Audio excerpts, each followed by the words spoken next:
இந்த நீட்டு பிரச்சனை பத்தி கடந்த ஆட்சி காலத்துல என்ன மாதிரியான சில விஷயங்கள்லாம் பண்ணிக்கிட்டு இருந்தாங்க இவங்க. கருப்பு கொடி காட்டுறோம், மக்கள் அழுகுறாங்க, நாங்க கையெழுத்து இயக்கம் நடத்துறோம், அதை பண்றோம் இதை பண்றோம், நாங்க வந்துட்டோம்னா அது ஒழிஞ்சிடும் சொல்லி நீட்டுக்காக தினமும் பேசிக்கிட்டே இருந்தாங்க.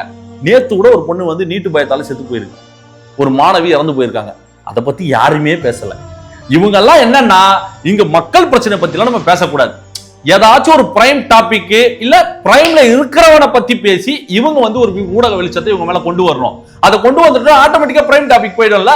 இப்ப கடந்த 3-4 வருடமால உங்களுக்கு நீட் பத்தி வாயே திறக்க மாட்டாங்க.